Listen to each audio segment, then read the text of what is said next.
Vibe the Pickleball League season is going to start in 2023. I mean, you guys have seen it. There's been some like cryptic messages on Instagram kind of announcing players submitting their names for the draft. And then Is they're going to start announcing team owners like once every other week.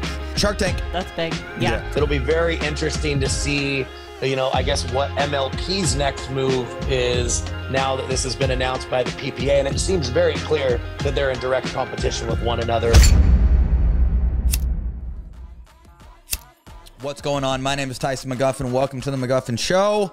We're on episode 52 here. I got a couple of my pals. Got my beautiful wife sitting across from me here, looking gorgeous as always with that chicken and pickle vest on. Get to a chicken and pickle today. They're only building more locations. The place is not a bad area to hang out. Definitely not a dump. High-end food and beverage. And truly love teaching camps there. K-Mac, what are you doing?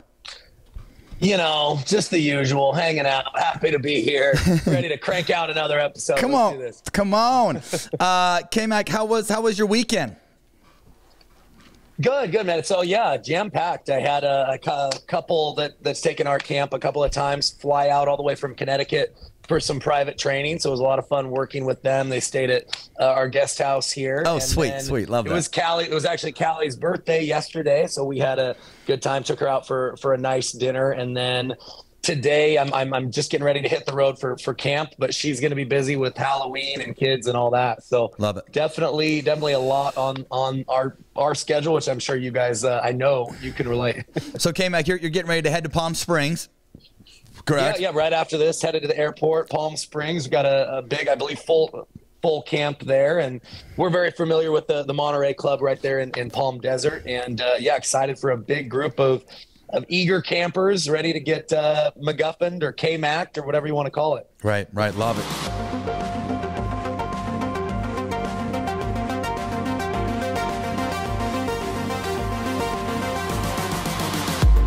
Some things we're going to be talking about today. Meg and I, and K-Mac was there too. We had my own championship Sunday at Wet Republic. We're going to talk about Hilton Head Results, pickleball.com team event, Vibe League that just got announced this week. I had a podcast with Mr. Ben Greenfield. Also got Nationals, Dallas and Newport Beach coming up. Talking to Friday Beers, and there was a couple of Halloween lookalikes over the weekend. Actually, there was more than a couple. I think I had like 20 or 25 DMs from various people that are all dressed up as TM. And then also, too, my Seahawks got a big dub yesterday. Gino is showing out and showing up, and the Hawks look good. They beat the 6-1, now 6-2 Giants, and damn, do I love watching the Seahawks win on Sunday. Tell you what. Usually I'm watching Red Zone, but if my Seahawks are playing, I usually turn Red Zone off so I can watch my Seahawks. So damn good day yesterday. Hyper focus in on your team. Hyper focus in. So Hilton Head Results. We had Julian Arnold rocking and rolling. Julian Arnold beat Hunter Johnson in the final. There was a little controversy there. Both boys were kind of chirping back and forth. Always love hearing that. Okay. And Julian, as we all know, likes to say adiamo and kind of circulate the court and look at the whole crowd and, let those veins show. The guy is very intense. And anyhow, I think he got under Hunter's skin a little bit. Anyhow, Hunter, it's kind of funny. Hunter aced him 2 times in a row. And granted, it wasn't like a it was a well-placed serve, but it wasn't like he's blowing him off the court. I think it just took kind of a funny bounce. Anyhow, there was 2 whiffs, and on the second whiff, Hunter said, "That's my second ace." And the interesting thing, the knife. The interesting thing is that he got hot. Hunter had lost the first game, and then he was up like 6-1 or 7-1 in game 2, and hit that second ace, made that comment. Julian took a timeout. Julian rolled back, and he got nice and loud. Shoot. Julian at one point said, "I'm too hot. I can't stop." That's what he said. Come on. Yeah, I'm too hot. I love it. I'm too hot. Those fiery personalities. Oh, yeah. I think it's great for pickleball. I don't know how you feel about it, but No, I kind of love the story within the story, if you will. Of course. No, it was a scene to be watched, that's for sure. Anyhow, Julian came roaring back, ended up winning game 2, and obviously won the match. But kudos to Julian. The guy's playing well. It's got a ton of upside. Kicked my ass earlier this year in Charlotte. And talk about a guy who gets a lot of shape on, on the serve, gets good shape, and can really catch the outside edge of the ball with his groundies. Endless gas tank, fights like a dog, and adiamo. Yeah, no, 100%. And, we've talked about this kind of new wave, if you will, of, 6 to 8 really good singles players that are having good results and, are newish to pickleball within the last 2-3 years. And I think if there's a common style that we see is, a gas tank where they can just run, never seem to run out of energy. And then hitting a heavy ball, heavy topspin, shaping the ball, getting that ball to dip below the net, work those short angles. And it seems like Julian Arnold's, a prototypical type of exactly like that style. But there's quite a few guys in that, up and coming, establishing themselves as a top singles player conversation. It seems like they have a lot of those similarities. Very much so. The men's side in dubs, we had Dylan and J-Dub end up beating Deckel and DJ Young in 3. Force to be reckoned with. Dylan, probably one of the better right side guys out there right now. Using the new 002, just signed with Selkirk, and not going to say his forehand dink is better than mine, but he's doing a lot of good things over there, countering like there's no tomorrow. He's got a nice little speed up the line. He can speed up at the person in front of him's right hip. Yeah, I mean, it's a damn good team, and I would assume that team is going to continue with their youth.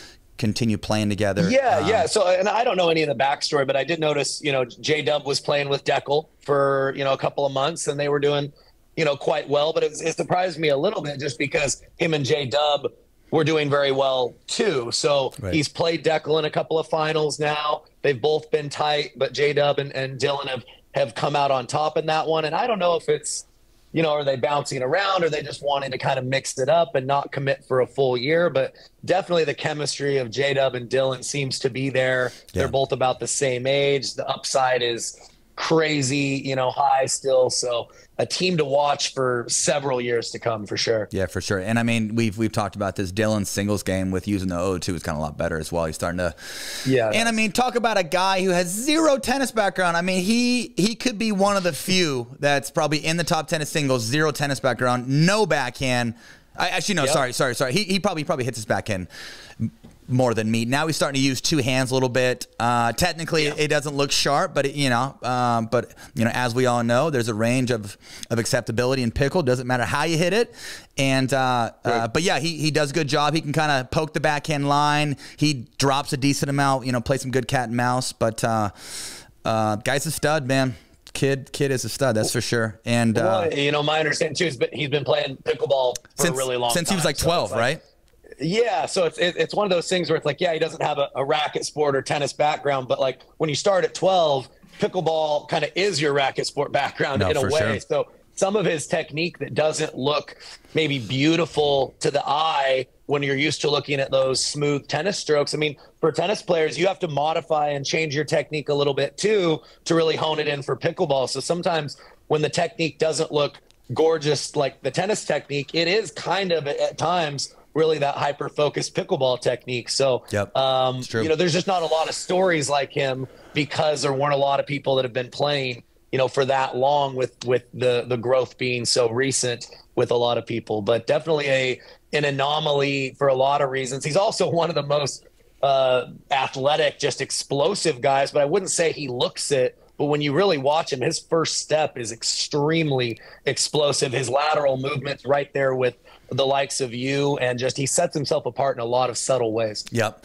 Let's see. Mixed, we had Thomas and Vivian get their second win in a row. I believe they won Houston. They're looking. And they won Hilton Head. Very sharp. Very sharp. T-Dub, it's got some upside, man. Talk about a guy in the last 8 months or so has gotten a ton better and really is not playing singles anymore. He's kind of a double specialist. Anytime him and AJ play together, they actually play straight up. So it comes to show that the guy Guy can play on both sides and can do damage on both sides. But yeah, him and Viv look sharp, man. Him and Viv looked very, very good. They ended up beating Zane and Coop in the finals, I believe. Yep. Zane and Coop in the finals. I believe they beat them in the winners bracket as well. So they won in straights, and I think they were unscathed the whole tournament. And you mentioned, has that always been the case with Thomas and AJ, them playing straight up? Because no, so I'm used to seeing AJ on the left. Right. But is that a newer thing? Yeah, well, I think, cousins, there, could be, probably not tension, but I would assume that Thomas wants to move it around a little bit.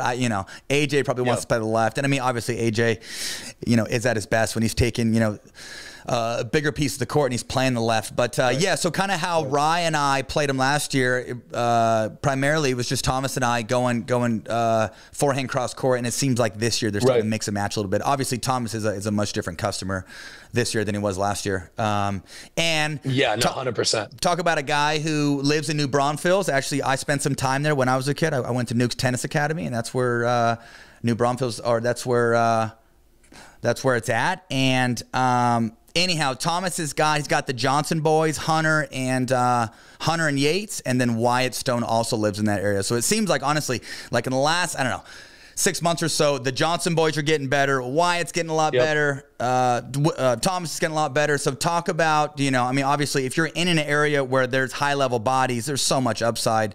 And we've talked about this enough, take a look at Delray Beach. I mean, that's just a freaking hotbed. You got James, you have Anna Bright, you have the Johnsons, you have the Waters. I mean, so many players out of that area are getting better day in and day out. And it's just high-level stuff all day, versus, K-Mac has got a 4-0. I've got a ball machine in my left hand, if you know what I mean. No, for sure. And obviously we've done a lot of skinny stuff, but, to have 4 people, it really, at least 4 pro level caliber players, that's really what's needed to really hone in your doubles game and, understanding the geometry, all the attacking angles, how to find that right tempo between fast and slow. I think skinny singles is great for getting touches, but it probably favors a little bit more just like keeping your error count down and maybe not as much with initiating attacks. So to get the whole package together, it's definitely desirable to have 4 of you for sure. No, for sure.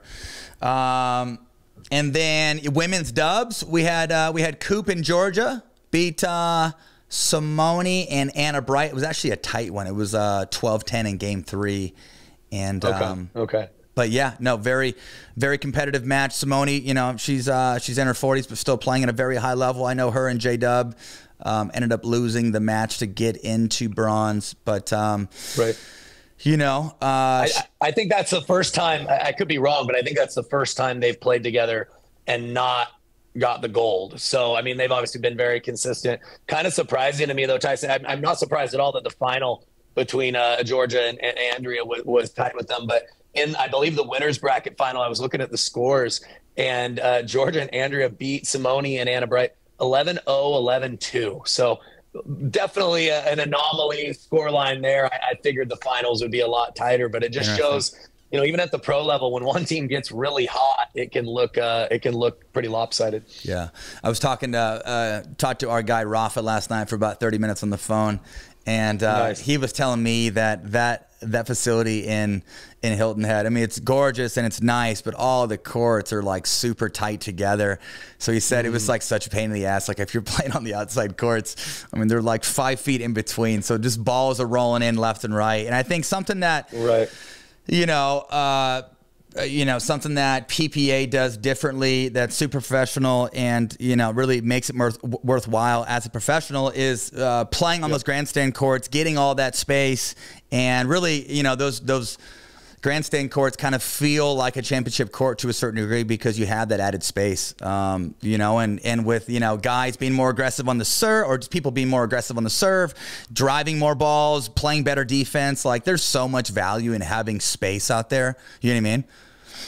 No, especially when you feel cramped, it can really change the game. I know for me, when I return serve, I like to slice on both sides. Well, it's pretty tough when you're only have a couple feet behind the baseline when you face those bigger servers to switch from a slice to a half volley. So it can heavily affect the game. And I would say if there's one thing across the board, I think that PPA has done better than the APP is, you know, finding those better facilities. And like you said, making it feel more professional throughout. And not to rag on APP at all. I think they've had some really good venues, yeah, but of course. A few that I've played in the last couple of years have been a little bit of a step down, more like that public park type feel. Right. And, you know, as a pro, you do feel that, being a factor in some of those matches. Yeah, and I know APP, they had 2 championship courts, and I mean, you know, one thing they do probably better than PPA is that they have 2 different courts that are streamed. And Agreed. Obviously, I'm a PPA guy and will probably always be, but something that I'm not liking is, you know, anytime we get to our quarters, they stack up all the quarters on championship courts. I mean, shoot, the last couple of weeks, man, I'm waiting like 2 to 3 hours to freaking play my quarters. Or, you know, if you make the semis, they obviously, you know, stack up all the matches on championship. So, yeah, you know, last year they had 3 championship courts. I think 2 were streamed. So it just seems like, you know, just to keep the flow going and to not keep us there all day long and to have those long 2 to 3 hour breaks, I think it makes sense to have a couple more championship courts, you know? Yeah, no, I agree. I think players at all levels, with amateur or pro, you want, you know, and you hear this as a criticism of tournaments where, you know, one of their matches, you had a 5 or 10 minute wait time in between, and then the next match was 3 hours. It's just very tough to find a rhythm or, you know when to eat, when not to eat. No, if for you sure. just have no idea when you're going to be called on next. So I guess I could make my peace with, you know, having a longer wait time, you know, for certain matches, if they kind of give you a heads up of, you know, it's going to be this long, you can prepare in advance. You know, I've never ran a tournament. It seems like a job that would be very difficult, but I think that's something of how a tournament can measure success, is try to keep that rhythm and that flow best you can. Yeah. I've thought about that as far as streaming 2 courts, and I've wondered if it was kind of due to like viewer, like I guess the way they're streaming it. If they're streaming it on Tennis Channel, they obviously can't have 2 streams going. YouTube, you could have 2 different streams going. Right. But I wonder if the, you know, workaround around that is just having skilled commentators that are kind of watching both things going on and then flipping between matches. They do something similar in tennis, right? Where you could, you know, one match is kind of taking a lull and you can switch over to the other court so that you can still stream it on one platform. Because I think that's the biggest challenge for anybody right now, is how to get the biggest viewership. And a lot of that is the bigger networks. No, of course, right. And they can only show one at a time. So they're going to have to, I guess, kind of figure that out. But. Yeah, yeah. But yeah, you're right, Meg. Do you see that at, you know, Wimbledon or watching some of the tennis majors when there's a really tight match at the end of a match? They'll flip over to it temporarily, and that way you're able to just see a few more people. Might not be a bad idea for something for them to look at for the future. Yeah, something that PPA has now. They have a gentleman by the name of Sam Flaxman who's acting as the player liaison, and he kind of provides championship court schedule throughout the day, tells us when matches are being moved around. And so we really never had that until about a month ago, and Sam's been dynamite. And actually, when I cramped my ass off in Dallas and I couldn't play the men's final, Sam actually drove me to my hotel. Such a stud, man. Drove me to my hotel. I'm like cramping in the front seat. Like my calf is fully cramped up. He basically like grabs me, takes me upstairs, puts me in my room, gets me a bunch of drinks, like gets me a bunch of ice cream and stuff, and basically hung out. I mean, this guy's such a stud. Hung out. And Sam, appreciate you, brother. Hung out in my room. I was dying. Called my wife crying, saying, "Oh my God, will the cramps just stop?" He actually waited there until the nurse got there.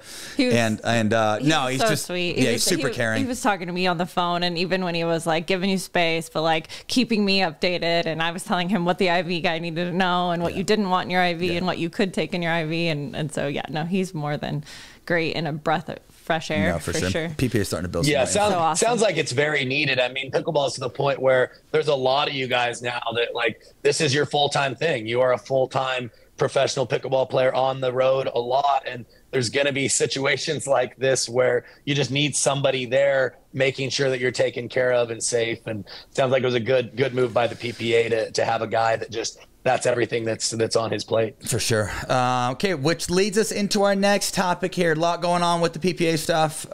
Truly appreciate those guys. I think video production, organization, professionalism, you know, they're doing it right. I had my first meeting with Tom a couple weeks ago. Great guy.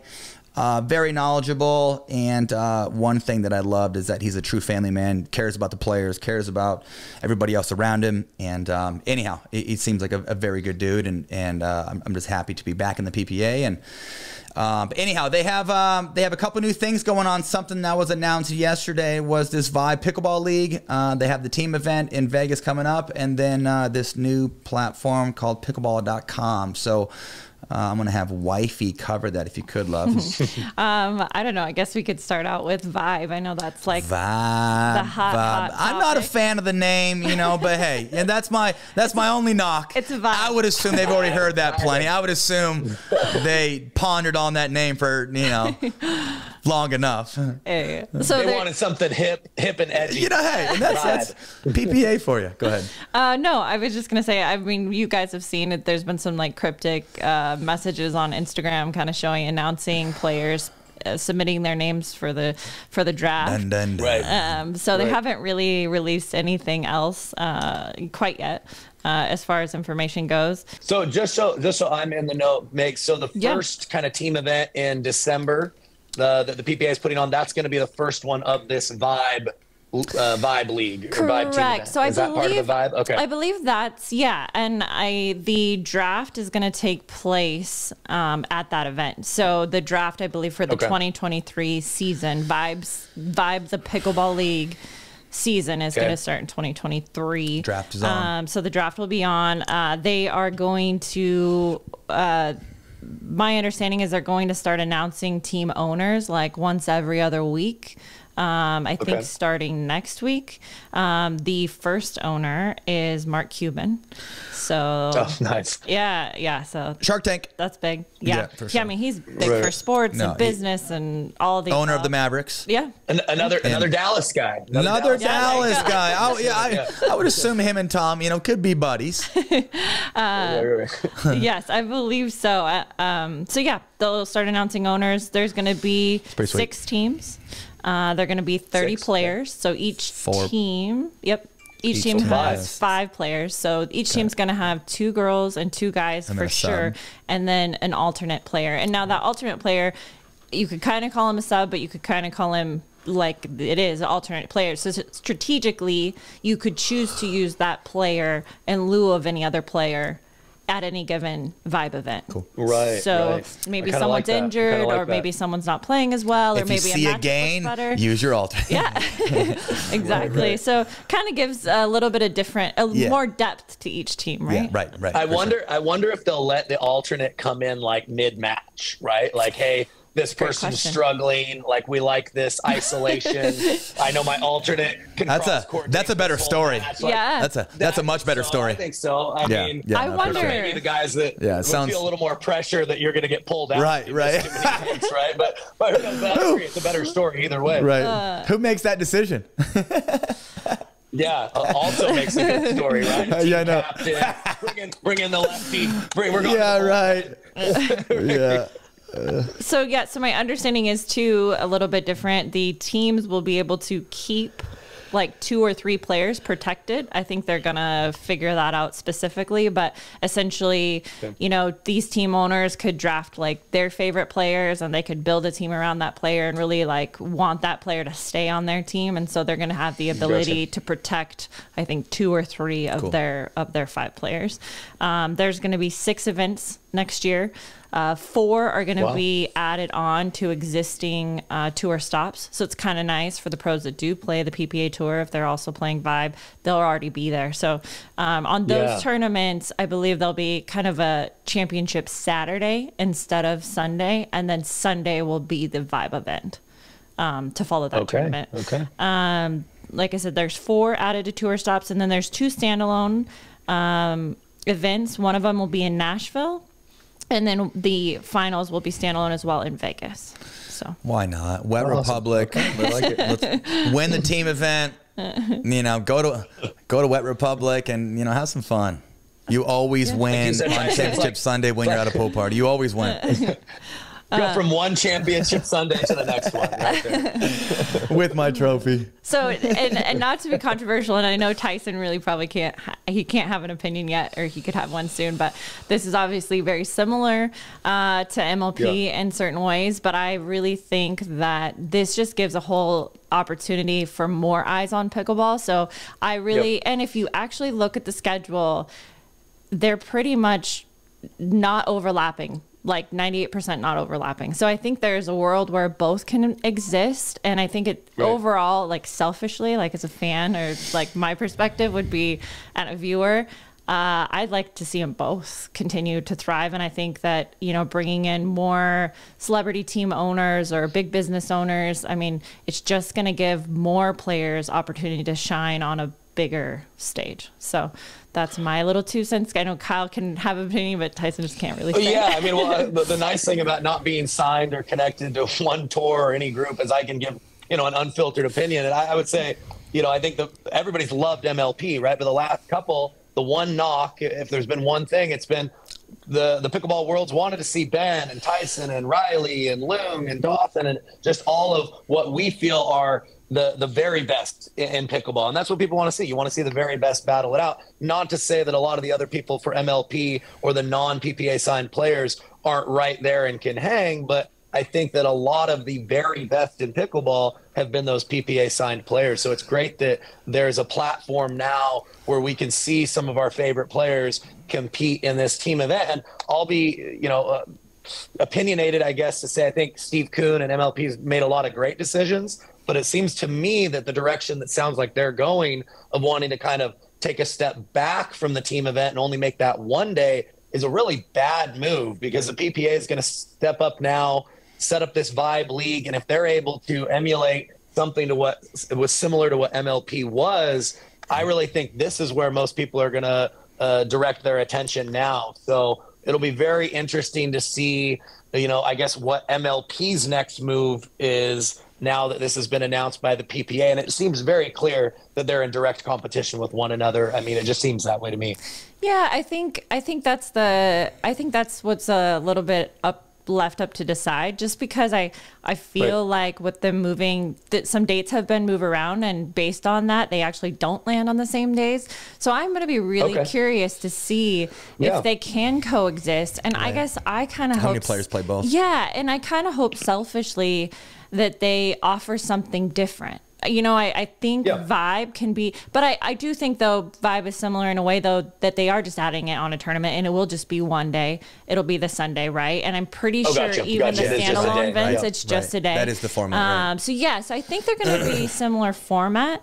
But I think they have, and with that, I mean, imagine, who knows, but you know, if they're not on the same tour dates and they're kind of coexisting, maybe you see players on both sides. I'm not sure, but I think that there could be a possibility for that. And I think it's kind of exciting, because I think we could have the best of both worlds. And especially, I would say, yeah, if we were a super established sport and we were years down the road, maybe there's not room for two. But I think in this beginning, when we need all the eyes on the sport as possible, I mean, if we can have two major celebrity style, you know, these huge names, and bring, you know, not just 12, 16 teams, but add on another 6, 24 teams, you know, if we're whatever, 20 teams, is even more viewership for pickleball. And if they can agree to kind of, you know, not be on the same time frame, I don't know, I could maybe see it being win-win. And that's just, I guess, my opinion on it. But yeah, I don't think it's bad for pickleball at all. And yeah, maybe you are right. Maybe if they're keeping the dates different, they're not trying to squash the other one. But it does seem to mirror, which is funny, it does seem to mirror the whole APP PPA thing, right? Where people are like, well, is pickleball big enough to be able to handle two tours? And maybe eventually,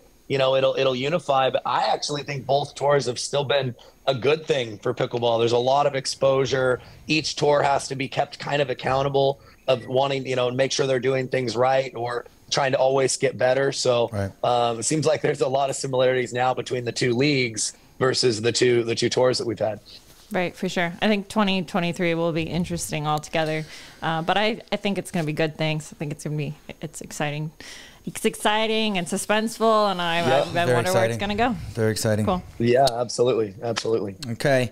I got to spend some time with this pretty cool human. His name's Ben Greenfield. He's a total freak, a complete beast. He has wrote various books, super knowledgeable in the health and wellness world. He's got a podcast. He does a lot of public speaking. The guy can really, you know, talk anything. But Yeah, we talked on his podcast last week, and just kind of talking about added recovery and diet, nutrition, all that good stuff. He talks a lot about biohacking and anti-aging, NAD. A lot of the same things that I do. We ended up going to his house last week. One of the nicest guys you'll ever meet. Total family man. I went to his house last week. Took our family and. Brought the whole crew. Brought the whole crew. It was complete chaos. We had a nice little meal there. But yeah, he showed us around the house. I mean, the guy is totally dialed, bro. He's got like a full recovery room. Anything you need as like a high level athlete is in there. And there's probably over like $200,000 worth of like recovery stuff in there. He lives in heaven. I was in complete heaven. He's got a greenhouse. He's got roosters and chickens and goats. And anyhow, we took our kids out there, and the kids got to see the goats. And anyhow, just one of the nicest guys you ever meet. For all my viewers and listeners, make sure you guys check out Ben Greenfield. You can find him on Instagram. You can find him on Facebook. He's also got a podcast. His podcast is audio only, so be sure to check out all those audio platforms. And we actually got to play some pickle. He's a pretty decent pickleball player, ex-tennis player. He's probably like a 4 or 5 pickleball player. Anyhow, we had a little party at the Selkirk building this last weekend. Invited Craig Feisner, my trainer. I thought him and Ben would kind of hit it off. Anyhow, we had all the kids there, played some pickle. But what I love is I love meeting high-end people that are freaking down to earth, that are real ass humans. Right. And family people, and with no freaking ego, and he is that to a T. Benny, you are the man, brother. You are the man. I'm truly inspired, and I don't know. I just love hanging out with cool people like that. He's not looking to take anything from me. He's just looking to educate, give back, and I mean, just a down ass dude. Just genuinely passionate about what he does. You know what he does, what he knows, willing to share, willing to learn, willing to listen. His wife also super athlete. She's amazing. I mean, like just every bit of what they're trying to do, or what they they're just trying to give back their knowledge to everybody, and it's really cool. It's kind of funny. Well, it's amazing. And, those people are amazing to me, because it seems like so many people are more, they live the slower, quieter life, a lot of emphasis on family, but maybe worldly ambitions are very secondary. And then there's the type that are go all the time, or maybe the family life is secondary, but there's definitely people that show you can do both. You've just got to be dialed. You got to be ambitious, but you can have the best of both worlds for sure. Yeah. Yeah. And it's funny. I sat in the kitchen with his wife for a while, and we talked a bit about, like, there was a point where they were both competing pretty avidly, and they had twin boys. And I was like, how did that work? Cause we're right in the middle of that, right? What does that look like? What did you do? And she said, they came with us. They grew up coming, which is great. And their 2 boys are so sweet. And I've never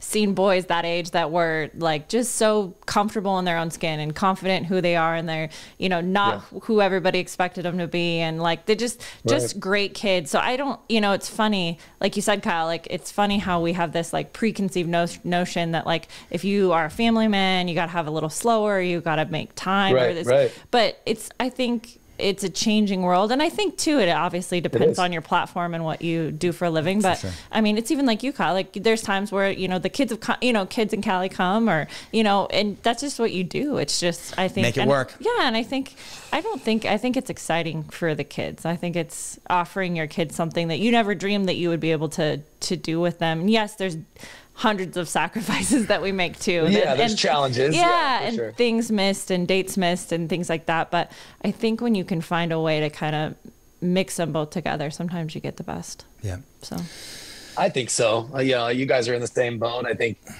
it doesn't have to be an either or. It might be a little more challenging at times for the parents, but well worth it if you can involve your kiddos more in your life. And I just think the connection is stronger. Yeah, we need a little like support group of doing it a different way. You know what I mean? I don't know. I feel like most of what you Facebook read, group idea. I feel like the most modern day parent. Exactly. Do it the family way. I think what most people, they want to give you, I think especially for moms, we have this like certain level of criticism kind of thrown our way of how we should be doing it and what we should be doing. But I think there's more than one way. Yeah, so sure. I think people should talk about that more. Anyways.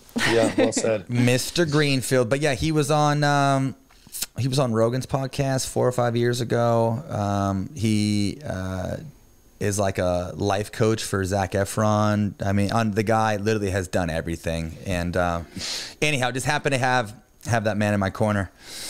Okay, I'm on the road the next couple of weeks. I'm heading to Dallas, Texas Open. Do it big in Texas, baby.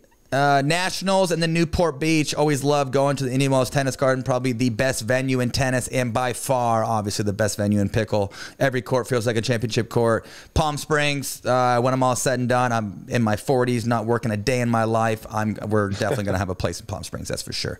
Coeur d'Alene, Palm Springs, Los Barriles. We always love taking our family to Palm Springs. We can always find a nice Airbnb. Literally, everything in Palm Springs is country club, golf course, tennis courts, pickle courts, not a piece of trash anywhere, and it's freaking pristine. Love me some Palm Springs. Live that good life. Live that good life. Good life. Okay? Other than the gated. You see a lot of old with young, young with old. Plenty of that. Plenty of money. Other than the gated communities and having to go through security, everything in Palm Springs is easy. It's so right. So yeah, getting DoorDash in the communities in the in the country clubs is a touch different. Okay. You have to meet them at the security. Well, not only that, but like if you use GPS, sometimes it takes you to like the back gate, and you don't have access to the back gate, and then you have to turn around and Google Maps. Yeah. Google Maps. Google Maps needs to fix that. Get on the Palm Springs. Yeah, that is the tricky thing now. No, that is the tricky thing. I can't tell you how many times I was going to a country club and I went the opposite way, and then couldn't go in. And had to find the main road. Yeah, No, trying to turn around in a gate you're not supposed to with a line of traffic behind you. It's not fun. They're not happy. No, they're not. They're not happy. Just give me your clicker. Come on, give me your clicker. Okay, I'm a member. I'll be a member for the next 2 minutes. Just give me your clicker so I can get in. Okay. I'll get out of your way. I promise. Make this easier. But yeah, Texas Open had a good showing last year. Callie and I ended up winning mixed. Right. And let's see, I ended up winning mixed. I took bronze in singles and then took bronze with Rye. And then last year at Nationals, won a couple national titles. Anyhow, so looking forward to the next couple weeks. Definitely not going to cramp my ass off again in Dallas. I'm hydrated and getting an IV later today, and I'll be ready to go, kick some ass. Let's see here. Nationals. Sorry, Nationals starts that Thursday. I have media day that Wednesday. We're doing some media stuff from like 10 to 1. Also, too, can't talk a lot about it, but there could be a documentary coming out that is coming to Nationals to come film some stuff. They're going to come to the house and do a little piece on me, and I would assume they're going to catch a couple other players as well. Anyhow, lots of cool stuff like that taking place. And then directly after Nationals, I'll be playing Newport Beach. But cool thing is that in between Nationals and Newport Beach, there's a company called Friday Beers, and I will show the clip after that. But Friday Beers' headquarters is in LA. We're actually going to go to the headquarters, and we're maybe doing some content with them, but could be a future partnership. Anyhow, super cool. All right. Friday Beers is going to take some highlight videos, and they're going to throw some text behind it. For all the viewers and listeners out there, definitely follow Friday Beers, and it's kind of a younger page. So maybe if you're ages 18 to 35, you should be following Friday Beers. If you're any older than that, you may think it's kind of silly. Anyhow, take a look here. This is a highlight clip from me and Mr. Adiamo in Austin in the semifinals. Take a look. Me versus the Chili's waiter. What can I get started for you? I'll do some chips and salsa. A few marks for the table. A couple Modelo's. A round of fireball shots. Chicken crispers. Fried pickles. This is all for you. See anyone else here? You got it, boss. Come on. Woo, woo, woo. And the sick thing is that it got, let's see, how many stinking views did it get? Oh, it got a lot. Yeah, how many actual views? But yeah, like 40,000 likes, 200 something comments. Anyhow, all good engagement. They're kind of basing this stuff on engagement. If the engagement is high, then there could be a little partnership coming from it. 970,000 plays. So almost a million plays. Jeez. Woo! Yeah. And I may have got about 500 new followers that day, so not too shabby. Anyhow, the page is ridiculous. And Taylor Fritz actually does some content for Friday Beers as well, and he does some for him. Okay. Yeah, there's like this one video, and it's and basically they're like at the headquarters and they're asking all the employees certain questions, and if the employee gets it wrong, there's like a ping pong table right there and a ball and a paddle. Anyhow, if they get it wrong, they have to take their shirt off and they play a game called Sting Pong, where Taylor Fritz winds up and hits a ping pong ball about 100 miles an hour at their back. Lets them have little ping pong tattoo. Yeah, pretty funny. Also, too, Meg and I may have had a little fun in Vegas, and I'm going to show you our K-Mac was actually there. I'm going to show you this little champagne shower. Little did I know, it was a very expensive 30-second champagne shower, and we got the bill right after. But take a look. We didn't plan on it, but, you know, we had to make do with Championship Sunday not taking place. Right. Don P. Your own championship. Right. Don P is just a touch expensive. Take a look.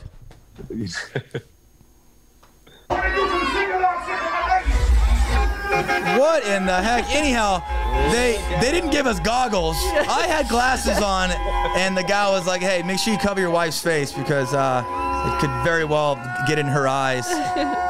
As this was going on, Little John was on the mic, which is even cooler. That was a very fun day. I'll tell you what. I got about 12 hours of sleep that night, and then taught a 48-person camp the next day. That's the way to do it. I decided we're old enough now where going out at night does not make sense because we have so many responsibilities the next day. So you just go out during the day. We were in bed by 7 p.m. and it was a good thing. I felt great the next day. It was all good. Good day. I'm with you guys. I'm converted to the pool party. No more nightclubs. Do my partying during the day. You don't even have to get dressed up. Yeah, exactly. Yeah. You don't have to look a certain way. It's great. I'm all for just takes care of itself. Yeah, exactly. Okay, so obviously, you know, with the impersonation video, there was a couple people dressing up as me for Halloween. So I'm gonna go through my stories. I got a ton of DMs over the weekend. You guys can take a look, but it is pretty silly. Take a look. Big stud muffin, big old stud. Pretty good. A little backstory on that one. Who's this right here? Go ahead. He's dancing in the back. Anna Lee and NTM. There was a lot of that, Anna Lee and TM. Oh no. Hands and fit, look sharp. This guy right here. Look at the tats. The tats. Anyhow, got lots of love over Halloween, so appreciate everybody dressing up as me. Please keep sending me photos. I will share that stuff all day long. Well, Tyson, I think you know you've made it when people are dressing up as you. You know you made Halloween, it, right? I don't know if there's a bigger compliment out there, so that's pretty cool, man. Mom, you want to fill us in about pickleball.com and. Yeah, so they did kind of a soft, I guess, release or opening for pickleball.com on, I think it was October 5th. But this is kind of like the light version that's out. But basically, pickleball.com is going to combine pickleballtournaments.com. It's going to be pickleball brackets, and then also Pickleball Central and the PPA Tour in a sense. So it's just kind of everything all in one, all you need to know about pickleball. Anybody that's heard of the sport or just heard of the sport or whatever, they go to pickleball.com, everything's going to be there. So I think there's going to be news, one-stop shop. And then I think of all of those entities, they're going to all be stepping up their game. So I think the user interface, step up your game. how we interact with pickleballtournaments.com, how do you see results, all of that is just going to be more polished, and then combining all those databases. I mean, I think it's huge, and basically, you know, you can get there, figure out what you want to wear, what you want to play with, where you can play, and everything will be an all-in-one one deal. So there'll be more to come, I think. But I think January the full-blown version will be out. So keep an eye out for that. Okay, it's exciting. All right. K-Mac, you got any last things here for our viewers, brother? No, man. Just getting ready to hit the road, do my teaching thing, and until next time, we'll see you guys. Okay, buddy. Appreciate you. Safe travels. I'll be seeing you when. Thanks, pal. Oh, shoot, man. It's going to be a little bit. I think I'm playing Takea in Newport, so that might be the next time I see you. So, yeah, I will be there middle of November after Nationals. Newport's not a bad place to hang out. Newport and Yeah, then yeah. Mexico. Not too shabby. Slum it with you over there. And then I think we still have 1 or 2 spots open for our camp at Tres Palapas in Los Barriles. So if anybody wants to check out where Meg and I got married, and actually we may have a little place down there later on in life. Beautiful place. If you want to check out Los Barriles, we are teaching a camp. Let's see the dates here. It is December 9th, 10th, and 11th, 4 hours a day. Do some activities in the afternoon. And then on that Sunday, not Saturday, K-Max, Sunday, we're doing a dinner party because last year it was on Saturday. And oh my gosh, I have never been so hungover in my life. I could barely even open my eyes, and I had to manage, or K-Mac and I both managed 24 people, and oh my gosh, I was a hurting puppy. I was peeling the cobwebs off all morning. I think the campers may have been hurting as well. You hit it pretty well. Right. Yeah. That's true. Everybody was hurting. Everybody's hurting. At least keep it equal if you guys are going to do it. Don Julio just leaking out of us in the morning. Everybody just reeking of liquor. Liquor and carne asada tacos. Good time. All right. Well, my name is Tyson McGuffin. This is the McGuffin Show. Appreciate you guys. Like, subscribe, and turn those notifications on to my YouTube channel. New name, now called Tyson McGuffin Pickleball. See you later.